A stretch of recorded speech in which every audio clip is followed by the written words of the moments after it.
Hey, ladies and gentlemen, this is Carmine Sabia for Explain America, and there's an old adage in the Democrat Party. I don't have it word for word, but it goes something like this. If ever you're losing an argument, just shout racist. Before we get started, please make sure you like, comment, share, and subscribe. Those little things really help us out, and they help our channel continue to grow. And if you're not watching us on YouTube, please visit that address in the lower right-hand corner. It's youtube.com/@explainamerica. And when you get there, please hit subscribe, absolutely free. It really helps us out. Not many people have been as good at shouting racism every time they're on TV, every time they have a microphone in front of them, as Representative Jasmine Crockett. She has become the voice on the left of calling everything racist. Out with Stacey Abrams, out with Maxine Waters, out with all these people, out with Cori Bush. Cori Bush was the grand poobah of calling things racist. And the grand poobah, of course, for you Flintstones fans, was the head of the lodge that Barney and Fred belonged to. The grand poobah was the head guy. Cori Bush was the head racist shouter. And now along comes Jasmine Crockett, and boy, has she grabbed the mantle. Yesterday, Scott Jennings pointed out that Los Angeles Fire Department really did a lot of focusing on hiring more women, doing DEI. Never mentioned race, by the way. He was talking about women, hiring women, lowering standards to hire women. Now, I don't know if that happened or not. That's not really the point here. Scott Jennings is a smart guy. He says it did happen. They didn't dispute him. Jasmine, Abby Phillip, they didn't dispute him on that.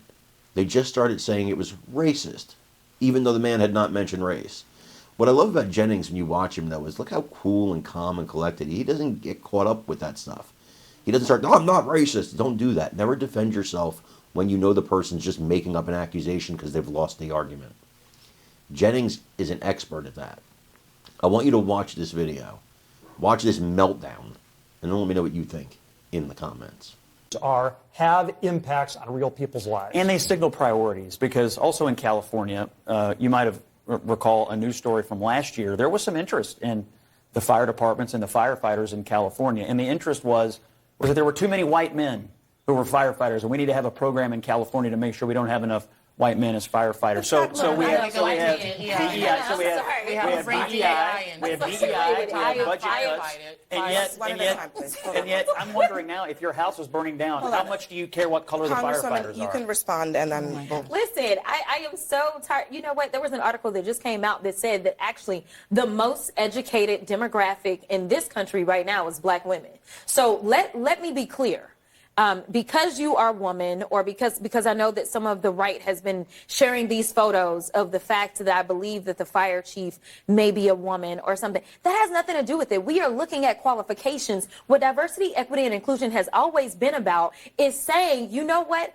Open this up. Don't just look at the white men. Open it up and recognize that other people can be qualified. And the fact that we want to, at a time when people are dying, decide that a country of immigrants is failing, or people are dying because the same very people that built this country, because the last time I checked, y'all didn't say that anything was wrong with the White House, and I can promise you it was my ancestors that built the White House. So listen, if we have been good enough to build this country, we are good enough to serve and die overseas, we are good enough to serve in other ways. And the fact that people actually decide that they want to engage in public service, whether it's sitting in Congress or whether it's serving on the fire department or the police department, should not be an issue. The fact is, stop trying to act as if only white men are the ones that are capable. Because right now you're sitting at a table with 3 very capable black women.